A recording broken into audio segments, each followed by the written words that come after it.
Shalom, shalom. This is your brother Kahan from the GMS Prophetic Vibration Camp here in Trinidad with another lesson through the power and spirit of Yahweh Baal Shem, Yahweh Shai.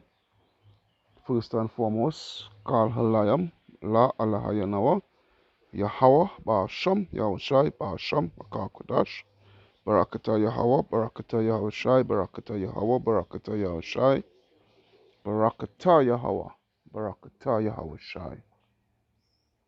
Alright, double honors unto the elders and apostles of Great Millstone that rule well, who taught us this truth and all truth and sincerity. Alright, double salutations unto the brothers who preaching and teaching the truth through the four corners of the earth, on the highways and the byways, risking their lives for this truth, now more than ever. Alright, teaching this truth and all truth and sincerity.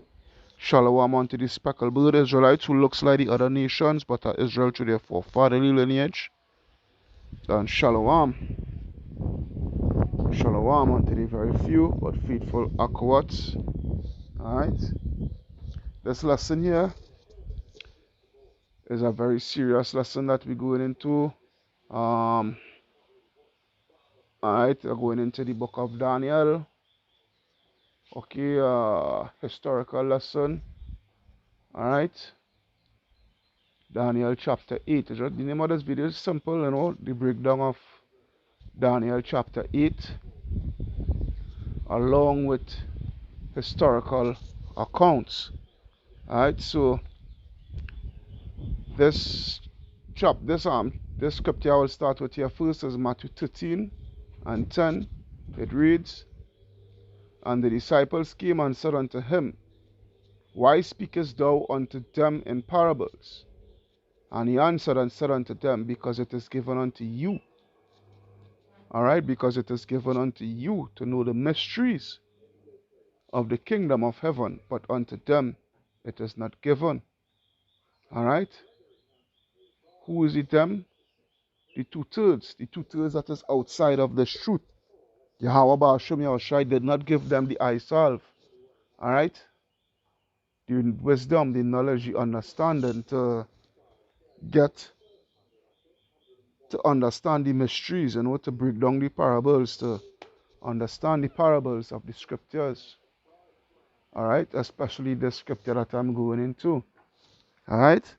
That's why we give double honors unto our apostles and elders of Great Millstone for giving us the truth, for teaching us the truth. Alright? So, without further ado, we go into the book of Daniel, chapter 8 and 1. Alright? And we is going to see who this lesson is about. Alright? Who this lesson is about and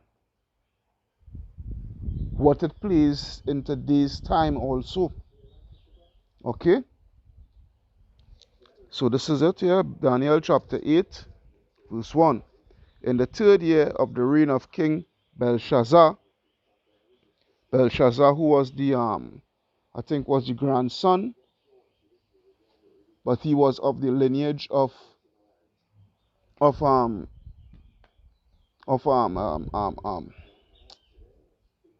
gosh, the Babylonian king Belteshazzar, I think was Belteshazzar was his name. Alright, of the Babylonian king. No, not Belteshazzar, Nebuchadnezzar Salakia.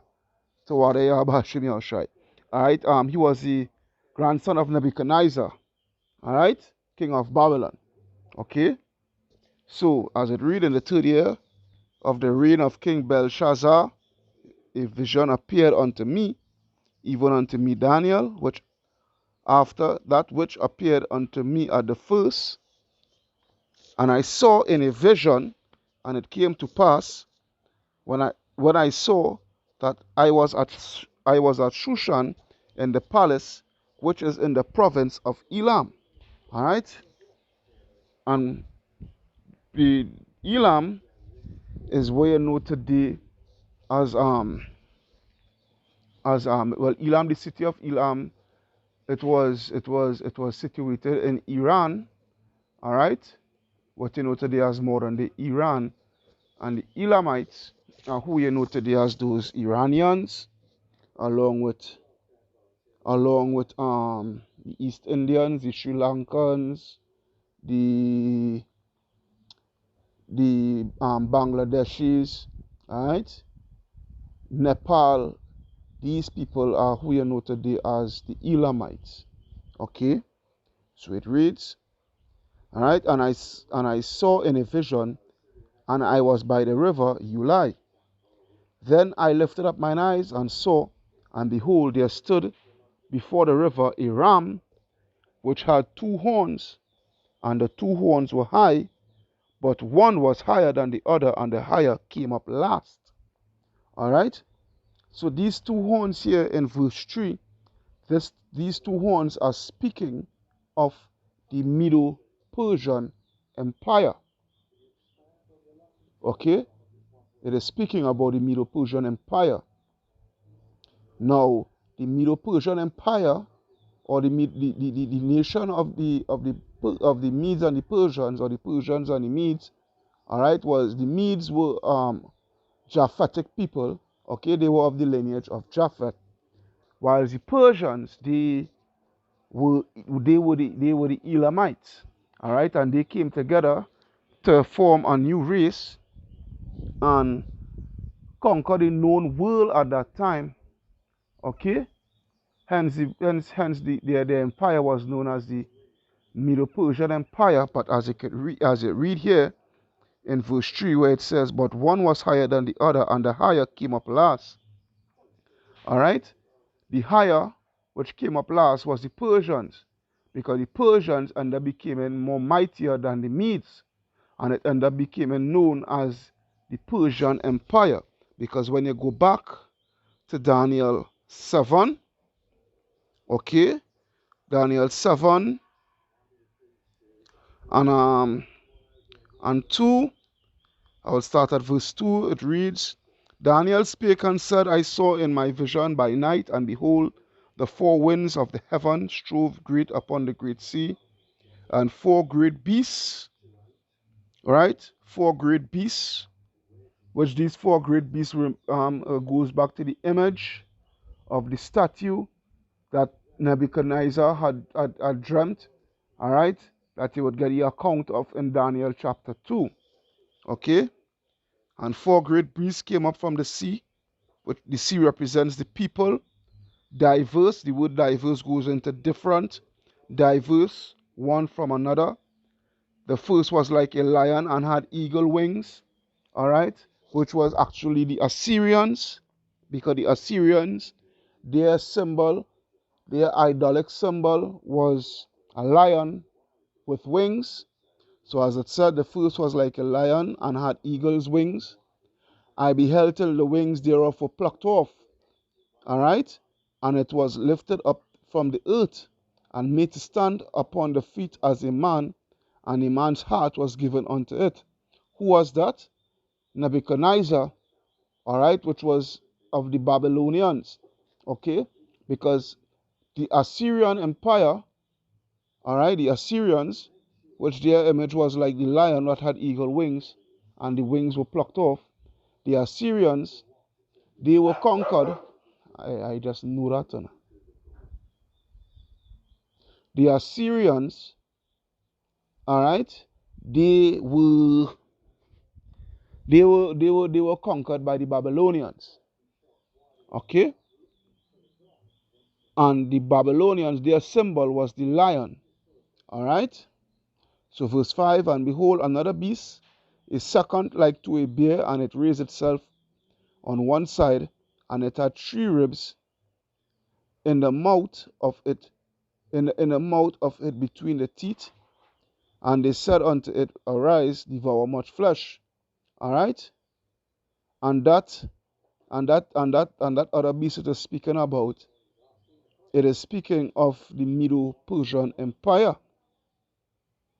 Okay. It is speaking about the Medo-Persian Empire. All right. So when you go back, let me continue reading. A matter of fact, I will come back to it. So let me go back, all right, to verse 3, where it reads in Daniel 8:3, Then I lifted up mine eyes and saw, and behold, there stood before the river a ram which had 2 horns, and the 2 horns were high. Those 2 horns represents power, all right, which was Darius, all right, the king of the he was a Median, all right, and you had Artaxerxes, who was of Persian blood. Okay, Artaxerxes was what you know today as a so-called East Indian. Okay, he was of Persian blood. So going on to verse 4, and I saw the ram pushing westward and northward and southward, so that no beast might stand before him, neither was there any that could deliver out of his hand, but he did according to his will, and he became great. Okay, so this was the account of the Medo-Persian Empire spreading across the vast known world at that time, okay, where they had an empire of over 120, about 126 provinces, which stretched from all the way from India to all the way to Egypt, okay, all the way to the border to Egypt, going on to the border with Ethiopia. Now they had not had in Ethiopia under their domain. Ethiopia was never conquered, and there was a reason why Ethiopia was never conquered. All right, but the conquering, it stopped at the border between Egypt and Ethiopia. Okay, so as it said, he was pushing westward, northward, and southward, so that no beast might stand before him, which was what? No other nation. All right, because they were conquering nations at will. All right, they were conquering nations at will. A matter of fact, they took over the whole of the Babylonian Empire after they had made that surgical strike and took over the Babylonian Empire. You know, it made their empire very vast, the Medo-Persians. All right, as it said, and what neither was there any that could deliver out of his hand, but he did according to his will and became great, which means what? They were mighty, they were strong. All right, because the Persian army was known as a strong army. All right, they had military units like the Immortals and what have you. Yeah, the Persian military was a very strong, mighty military at that time.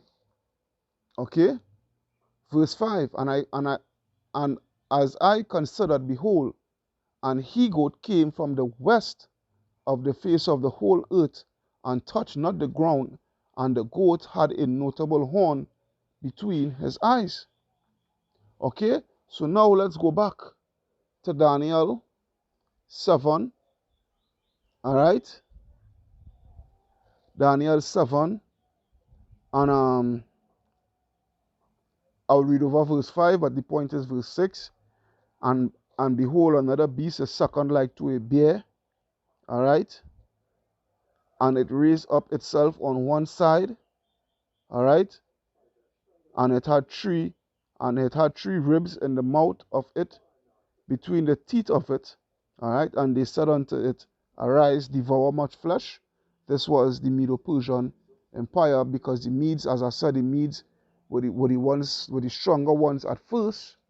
All right, but and those 3 ribs, all right, in the mouth of it, between the teeth. I wanna believe those 3 ribs that are speaking about the 3 main kings of the Medo-Persian Empire, because they had other kings besides Darius, Artaxerxes, along with it was Darius, Artaxerxes, and Cyrus.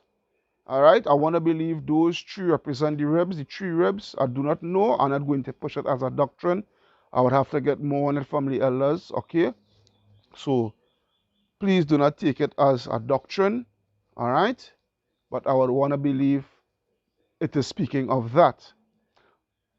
But as you can see here, the second beast was the Medo-Persian Empire. For more proof of that, just go to Daniel chapter 2. Okay, and read. Study to show thyself approved. But verse 6, all right, because verse 6 now, which goes back to verse 5.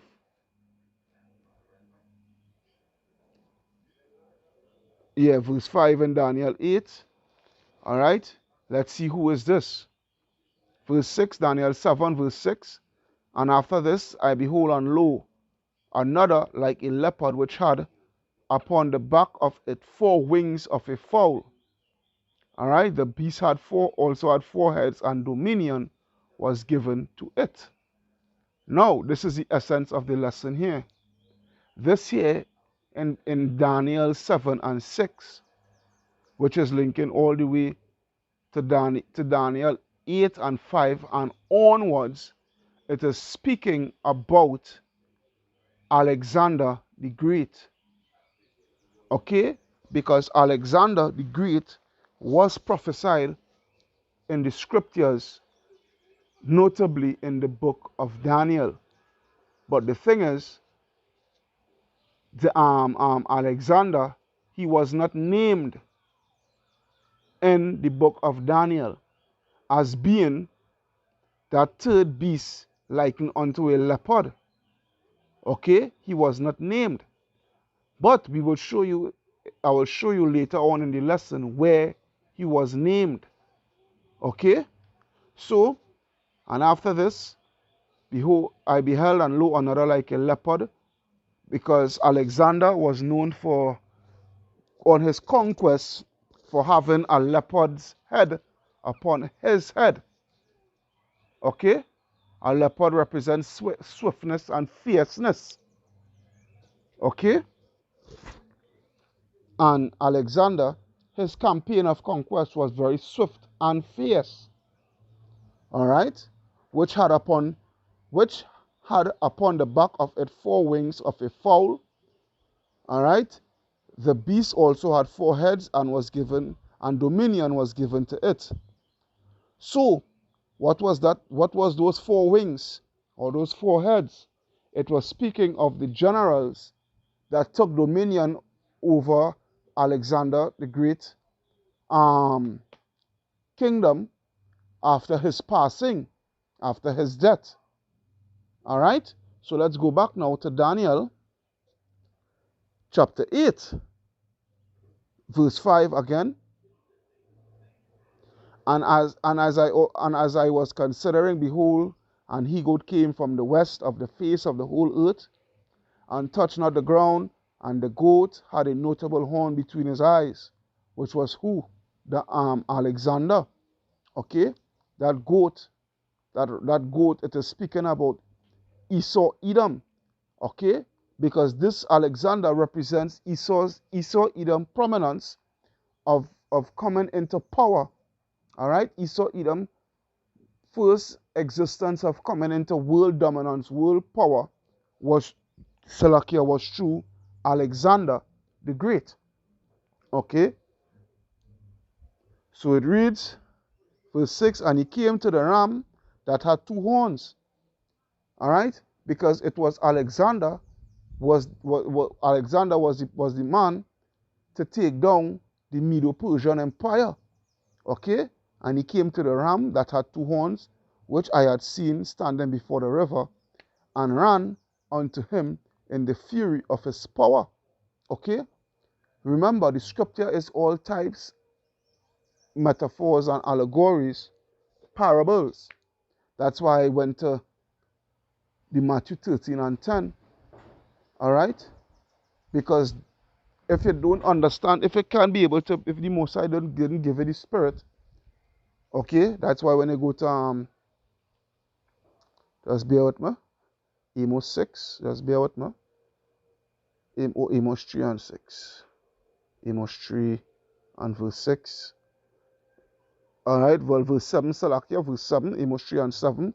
It reads, surely the Lord Yahweh Ba'ashem Yahushai will do nothing, but he revealeth his secret unto his servants, the prophets. That's why the scripture says in Matthew 13, it is given unto you to know the mysteries of the kingdom of heaven. It is given unto us to understand the parables of the scriptures. Alright? The prophets. As I said yesterday in my lesson with Revelation 18, the breakdown. Alright? The spirit of the prophets is subjected unto the prophets. Okay? So it's only the prophets which are back here in this time will be able to understand and break down the scriptures in all sincerity, in all diligence and sincerity. Alright? To give it unto you, so that you will be able to understand. Okay? So let's go back. Let's go back to Daniel 8. Alright? Daniel 8 and 6. Alright? And he came to the ram that had two horns, which I had seen standing before the river, and ran unto them in the fury of his power. Okay? And this is what this is actual, because the thing about it is, what you have to understand, the Bible is the most accurate history book in the world. There is not another history book that could compete with the Bible. Okay? Now, this that I'm reading here for you here in Daniel 8, this account of Alexander, okay, is a prophecy 400 years prior to Alexander's existence. And this prophecy, it fit right, exactly correct with all the attributes and actions of Alexander the Great when he came to on his conquest of conquering after the death of his father, all right, which was Philip the Macedonian. Now, what I want to say is this: all these accounts what you're reading in the scriptures here in the book of Daniel, you could go to secular history that is outside of the Bible. Okay? You can go to secular history and you would see that it is the exact same thing. It is matching up with the scriptures here. Because Alexander did live. Alexander was an actual man, a real man that was on the face of the earth, that walked the face of the earth and conquered the whole known world at that time. Okay? So as it said, right? And ran unto him in the fury of his power, because Alexander came at the Medo-Persians with all guns blazing. Alright? With all guns blazing. And his campaign was something like what, a 7-year campaign? I think so. I think it was a 7-year campaign in getting rid of the whole Medo-Persian Empire. Alright? So continuing, verse 7, Daniel 8 and 7, and I saw him come close unto the ram, and he was moved with choler against him. When you go into the word choler, it means bitterness, much anger. Alright? Bitter anger. So he had no mercy upon the Medo-Persians, upon the Persians and what have you, and all the nations that was under the foot of the Persians and the Medes. Alright? And smote the ram and brake his 2 horns, and there was no power in the ram to stand before him. And he cast him down to the ground and stamped upon him, and there was none that could deliver the ram out of his hand. Alright? You go through secular history and you would see that there was not one city Not one city under the Medo-Persians domain that Alexander spared. Okay? He destroyed them utterly. All right? He put much distress upon them and destroyed them utterly. This was the actions of Alexander the Great. Okay? Because what wild them up, he it was taught to him by his mother that he was a son of Zeus or something like that. He was a son of Zeus or one of those Greek gods, if not Zeus, one of those mythical mighty Greek gods. All right, and that he was a demigod, half man, half god, and what have you. So that is what encouraged him, infuriate him, give him more juice, as you would say, to go on his conquest. All right, continuing. All right, continuing.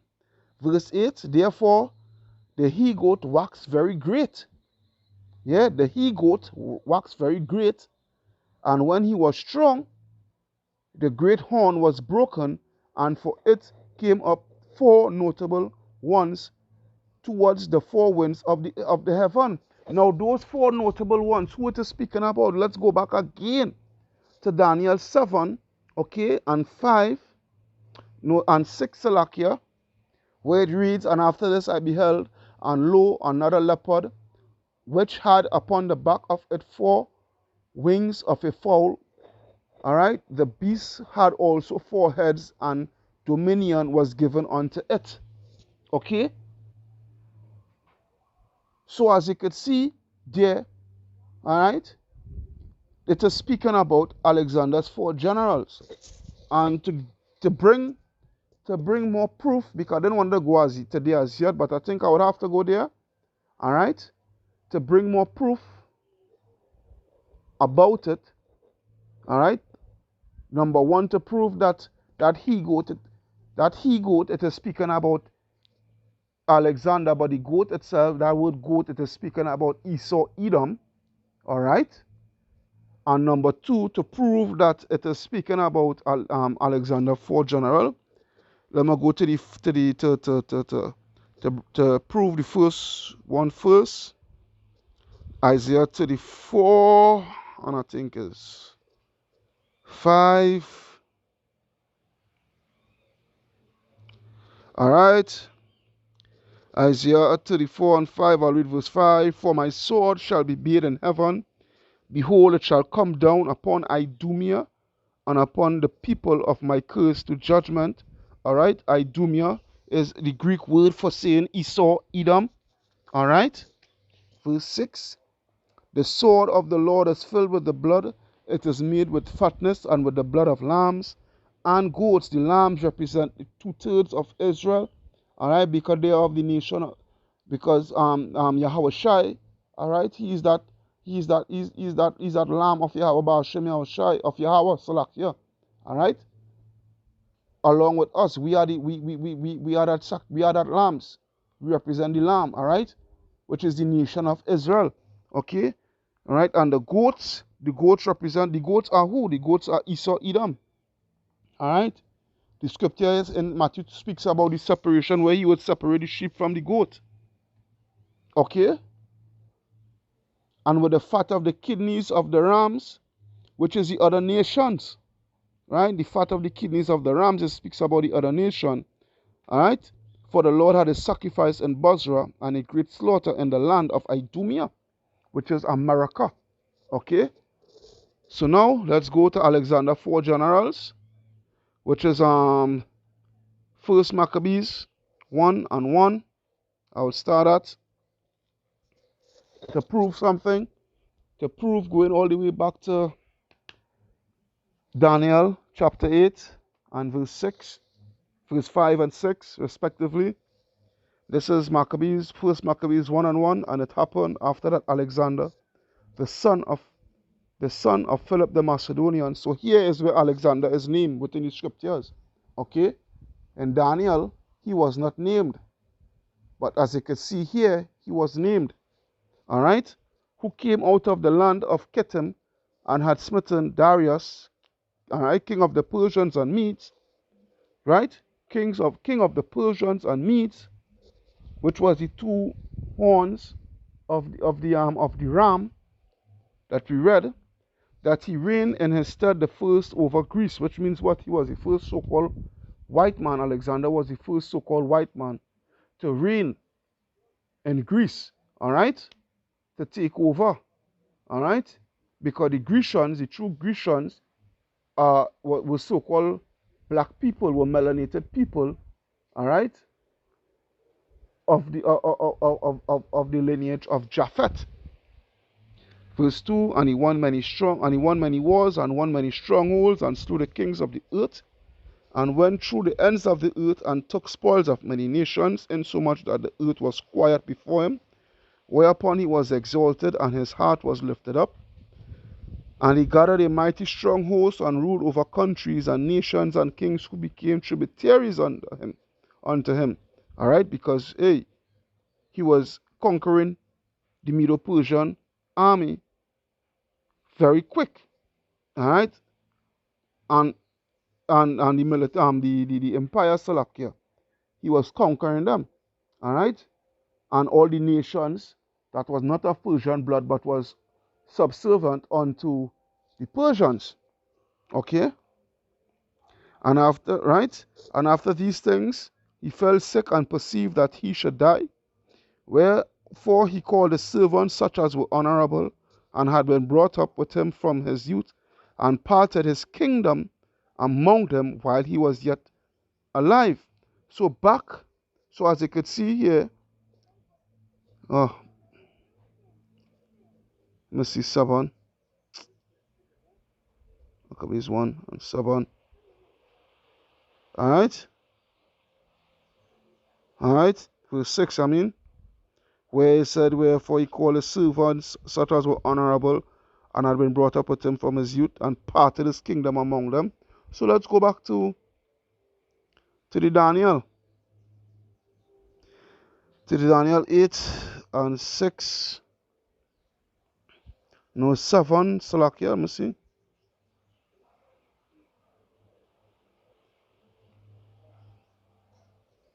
Yes, no. Word reach, boy.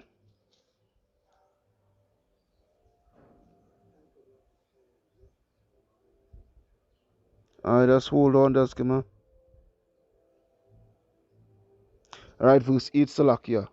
Alright, where it speaks about, therefore, Daniel 8 and 8, therefore the he-goat waxed very great, and when he was strong, the great horn was broken. Alright, for it came up 4 notable ones towards the 4 ends of heaven. Alright,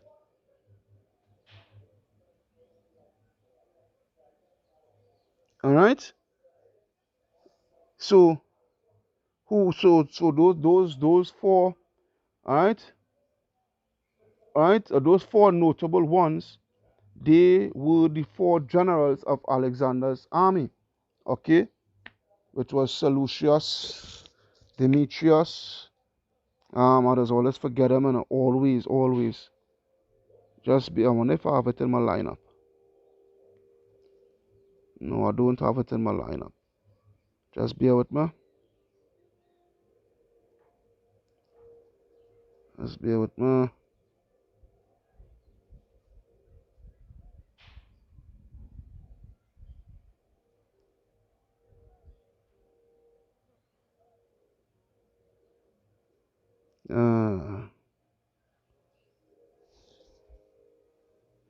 Alright, his 4, right, Ptolemy here, right? So as you can see, instead of 1 successor, however, there were actually 4 generals. Alright, so you see the scripture is not lying. 4 generals who succeeded Alexander: Antigonus, Cassander, Ptolemy, and Seleucus. Alright, these generals were known as the Diadochi, meaning successors. Alright, and Alexander empire was divided among the 4 of them. Okay, so So let's go back to the scripture. All right. So as you could see, the scripture is not lying. All right. And you get the historical account also in the scripture of the first Maccabees. All right. In the which is in the Apocrypha. So now let's go to verse 9, Daniel 8 and 9, and out of one of them came forth a little horn, which waxed exceeding great towards the south and toward the east and toward the pleasant land. Okay, now this is the thing here.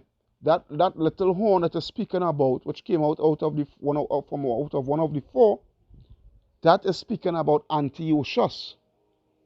Okay, it is speaking about Antiochus Epiphanes.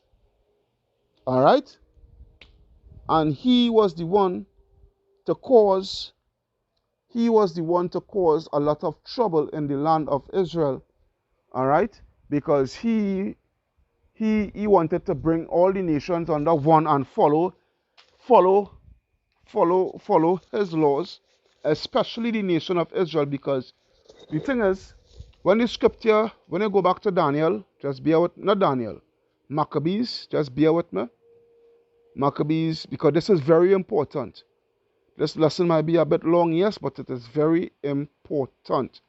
When you go back to Maccabees 1 and 9, watch this. Maccabees 1 and 9. Alright? Because this speaks about Alexander after he died, right? Because he reigned 12 years and he died after.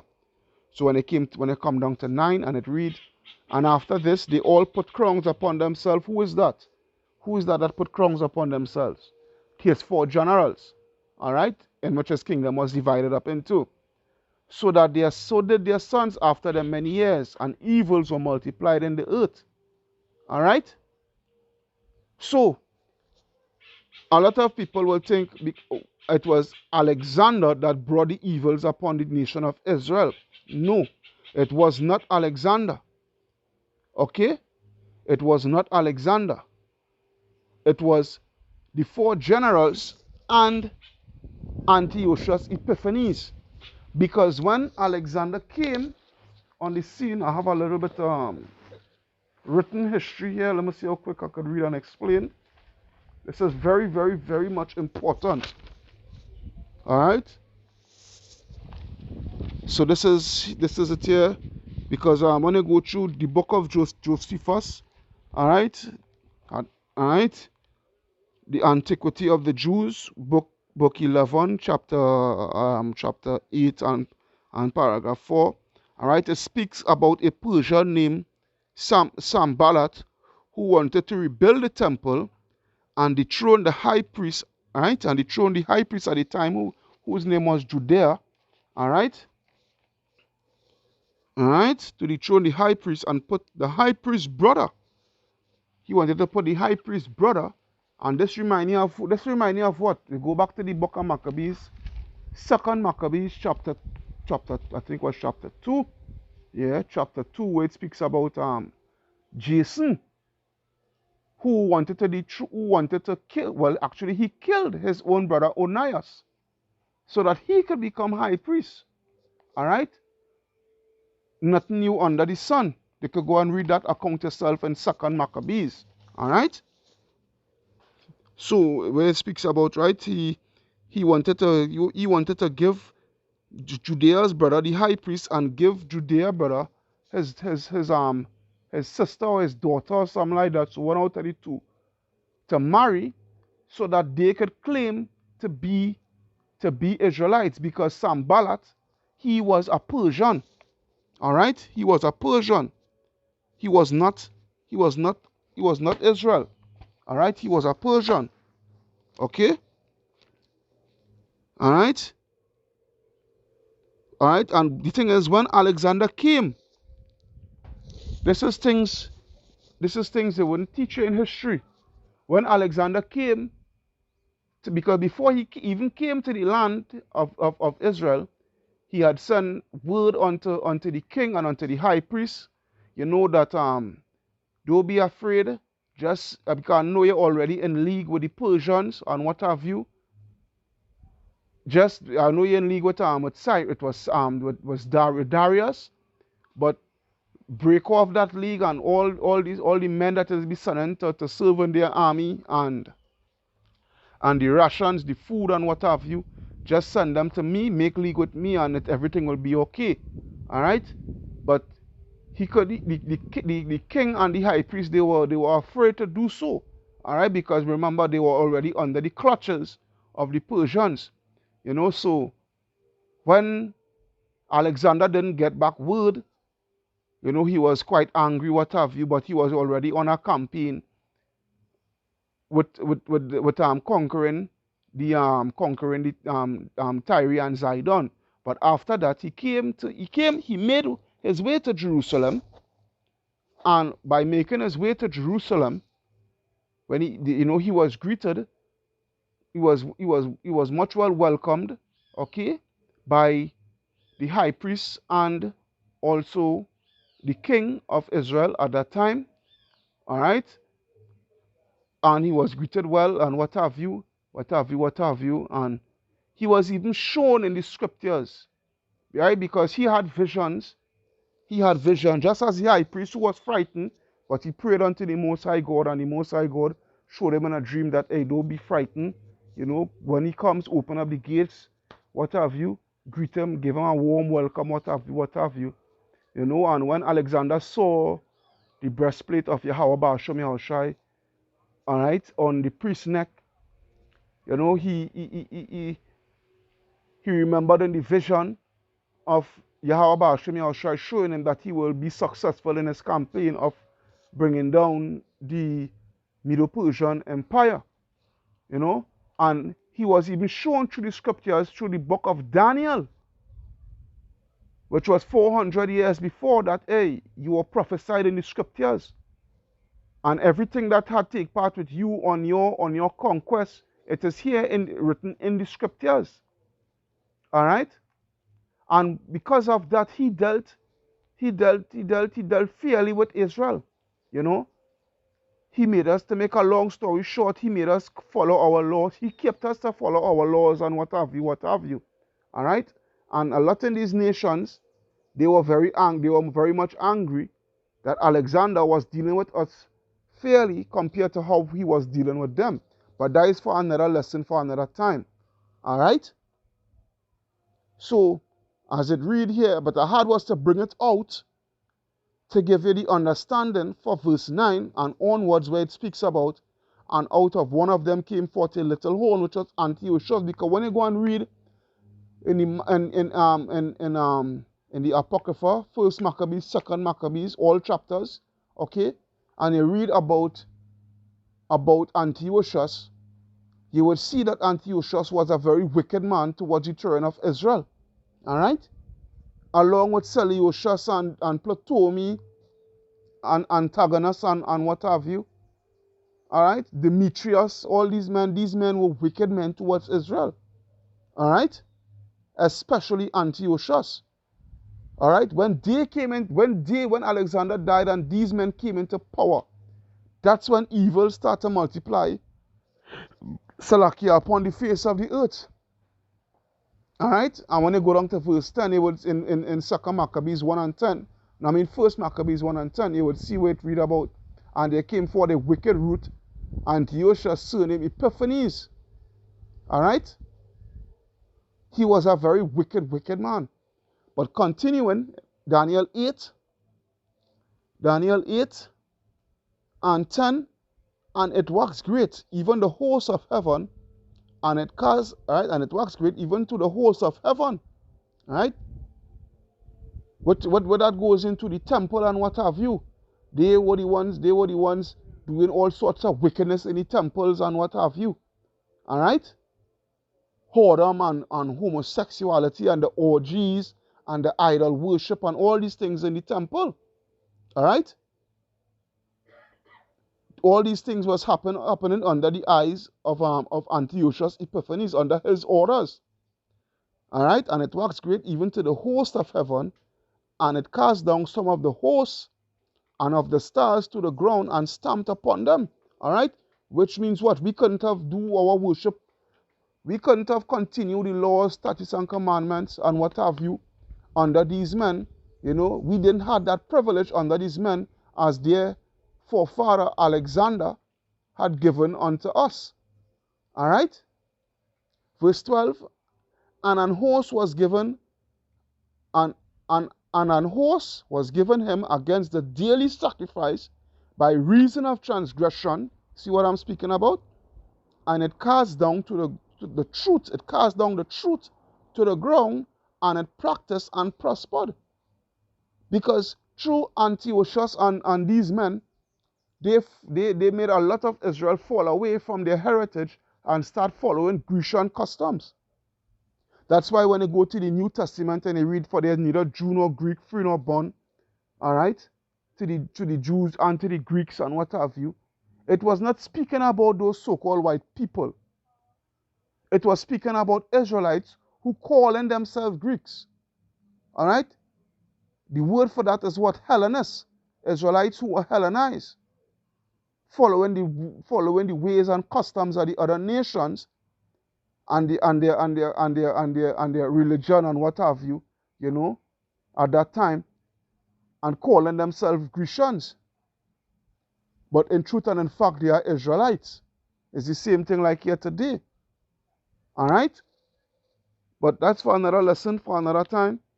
So, verse 13, then I heard one saint speaking, and another saint said unto the certain saint which spake, how long shall be the vision concerning the daily sacrifice and the transgression of desolation, to give both the sanctuary and to the host to be trodden under foot? And this is speaking about the Maccabean family. All right, Judas Maccabeus and what have you. All right, the whole Maccabean family, which they were the ones to stand up for righteousness. Again, you would read that in the book of Maccabees. Okay, they were the ones that would stand up and putting up resistance against Antiochus and all these Edomites with their wickedness and what have you. All right, and restoring the temple. All right, and trying their best to bring back righteousness to the land. All right. Verse 14, and he said unto me, unto 2,300 days, then shall the sanctuary be cleansed, right? Which was for what? A period of time. Verse 15, and it came to pass, when even I, Daniel, had seen the vision and sought for the meaning, then behold, there stood before me as the appearance of a man. And I heard a man's voice between the banks of Ulai, which called and said, Gabriel, make this man to understand the vision. That man was who? Yahweh. Yeah? Calling upon the angel Gabriel to make Daniel understand this vision. Right? So that Daniel can make us understand this vision in today's time. Okay? Verse 17. So he came near where I stood, and when he came, I was afraid and fell upon my face. But he said unto me, understand, O son of man, which is what? Prophet. For at the time of the end shall be the vision. Now as he was speaking with me, I was in a deep sleep, up on my face toward the ground, but he touched me and set me up aright. And he said, behold, I will make thee know what shall be in the last end of the indignation, for at the time appointed the end shall be. All right? Because everything is for a time, everything is for a season and a time. A season represents time. Okay? Verse 20. The ram which thou sawest, having two horns, are the kings of Media and Persia. So you see, and it all you also get it in the book of First Maccabees, where Alexander, right? He conquered and killed well, actually he didn't get to kill Darius. Was one of Darius' own men kill him, all right, because Darius was on the run, and Alexander ended up putting that man who killed Darius to death, because what Alexander told him is only a king could kill a king. All right. So, as it goes, all right, the ram which thou sawest having two horns are the kings of Media and Persia. All right, but remember when I go up to verse, I think verse 3, it speaks about what? It speaks about the last horn coming higher than the first horn, which was the Persians, because the Persians ended up rising higher. All right, they became more powerful than the Medes. Okay, verse 21. And the rough goat, is the king of Grecia. All right, which is who? Alexander. All right, he was the first Edomite to come into power and having world dominance at that time, the known world at that time. All right,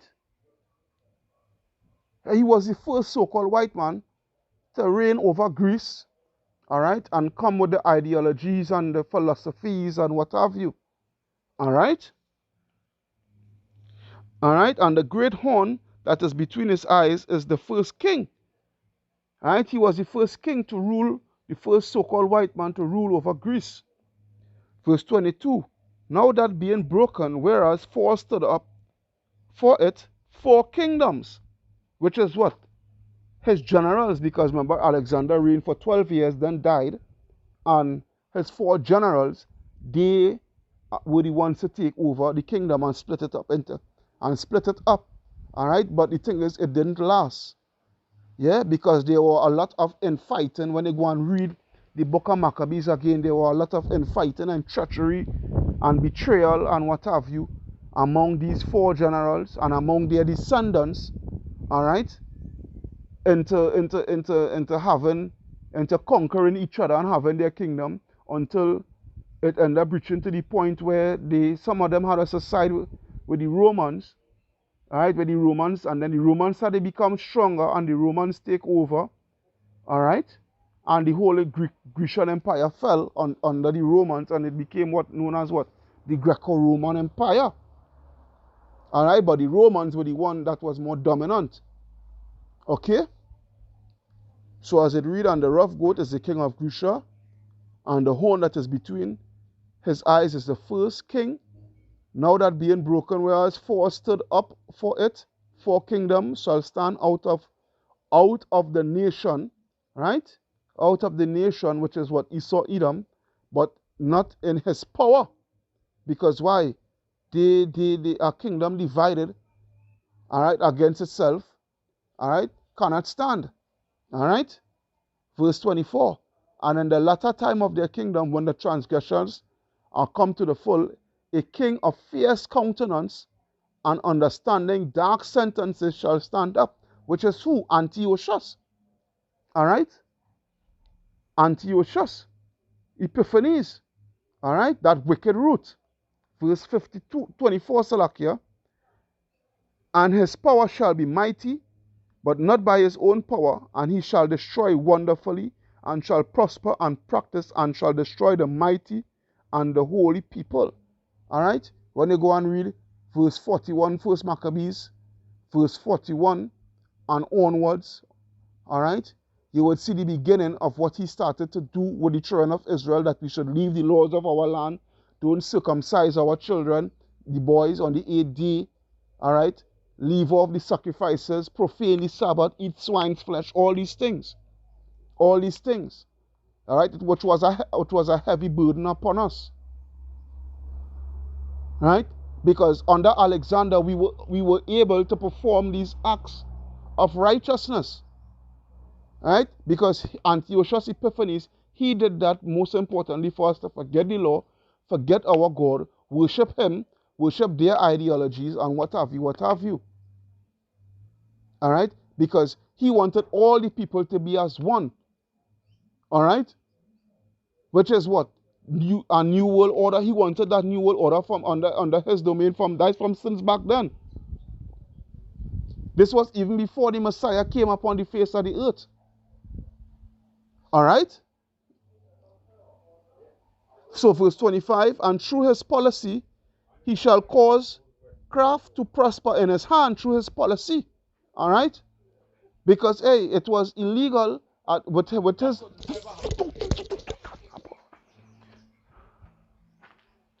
Under his policies, all right, under his policies, all right, it was illegal for an Israelite to call themselves a Jew, all right. So it says, all right, and by peace shall destroy many, all right. Let me read it over. And through his policy, he shall cause craft to prosper, which is witchcraft, in his hand, and he shall magnify himself in his heart, and by peace shall destroy many. All right? He shall also stand up against the prince of princes, which was Yahweh Baal Shem Yahweh Shai. All right? He made blasphemous statements against Yahweh Baal Shem Yahweh Shai. That's why Yahweh Baal Shem Yahweh Shai put him to death in the worst of ways. All right? But he shall be broken without hand, which took place. All right? His death was a nasty death. All right? He rotten alive. All right? He rotten alive to death. That's the best way I can explain it. You will have to go and read it and see it for yourself. In 2nd Maccabees, verse 26, and the vision of the evening and the morning, which was told, is true. Wherefore shut thou up the vision, for it shall be for many days. And I, Daniel, fainted and was sick certain days after I rose up and did the king's business, and I was astonished at the vision, but none understood it. Only the elect will understand the dark sayings and sentences of the scriptures. I hope you was edified through the power and spirit of Yahweh Baal Shem Yahweh Shai concerning this breakdown of Daniel 8. Alright?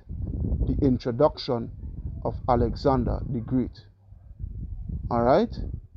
Kal Halayam La Alahaya Nawa Yahweh Bahasham Yahweh Shai Bahasham Rakah Kodash Barakatah Yahweh Barakatah Yahweh Shai Barakatah Yahweh Barakatah Yahweh Shai Barakatah Yahweh Barakatah Yahweh Shai. Double honors unto the apostles and elders of Great Millstone that rule well. Peace, blessings, salutations unto the brothers who preaching, teaching this truth through all the four corners of the earth, in all truth and sincerity, risking their life and the freedom to do so no more than ever for this truth. Shalom unto the speckled bird Israelites who look like the other nations but are Israel through their forefatherly lineage. Shalom unto the very few but faithful Akwats. Alright? This is your brother Kahan from the GMS Prophetic Vibration Camp, signing out, saying Shalom, Shalom, and Wa Abad Babol unto this wicked place. Because through Alexander the Great and his people come onwards down to now, because the earth is given into the hands of the wicked. For Esau is the end of the world, and Jacob is the beginning of it that follow it. Shalom.